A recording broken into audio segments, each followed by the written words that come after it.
आसामनि थागिबि मिसिंफोरनि सलुं फुजाया जोबनानै थांबाय। मिसिंफोरनि हारिमुआरि रैखाथि आरो गुबुन हारिफोरनि गेजेराव हारिमुआरि दिन्थिफुंनाय बे हाबाफारिया मंगलबारखालि सानसेनि हाबाफारिजों धेमाजि जिल्ला जनाय सेरेंफुरिया गामियाव जानानै थाङो। मख'जाथावदि मिसिं फरिं खेबां आरो मिसिं बाने खेबां आफादनि बानजायनायाव सानसेनि बे हाबाफारियाव गोबां आफादफोरजों लोगोसे आसाम आरो अरुणाचलनि गोबां सुबुंफ्रा बाहागो लादोंमोन होनना फोरमायो।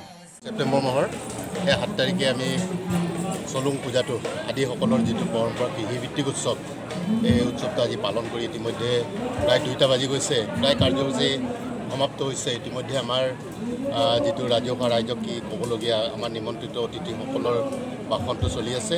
ইয়াৰ পাছতে আকৌ কালচাৰেল প্ৰগ্ৰাম আৰম্ভ হ'ব।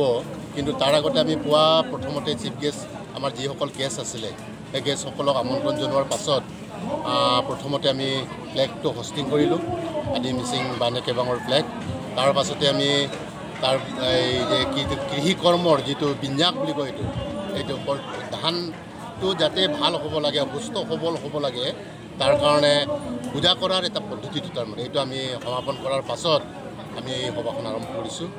অলপ পাছত তাৰ মাজে মাজে আমি কালচাৰেল আদিসকলৰ যিটো সাংস্কৃতিক আছে আৰু মিচিংসকলৰ যিটো কৃষ্টি সংস্কৃতি আছে এইবিলাক বিনিময় কৰিছোঁ। তাৰ পাছত ৰাতি আমন্ত্ৰিত অতিথি শিল্পীসকলৰ সৈতে কম সময়ৰ কাৰণে আৰু খুব বেছি 8টা-9টালৈ আমি সাংস্কৃতিক সন্ধিয়া অলপ অনুষ্ঠিত কৰিছোঁ। তাৰ পাছতে পনুং উৎসৱেৰে পনুং নৃত্যৰে আমাৰ আজিৰ এই পনুং উৎসৱ হেৰিটো কি বুলি কয় এইটো চলুং উৎসৱটো আমি সামৰণি কৰিম। যিহেতু ইতিমধ্যে এই উৎসৱটোত আমি যিধৰণে ভাবিছিলোঁ যথেষ্টখিনি মানুহৰ সঁহাৰি পাইছোঁ।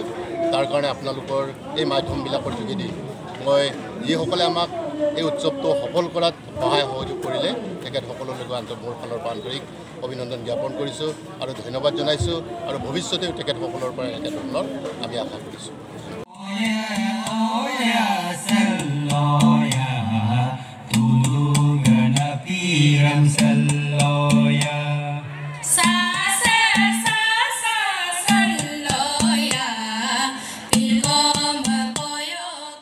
News Desk Inside Any Boro.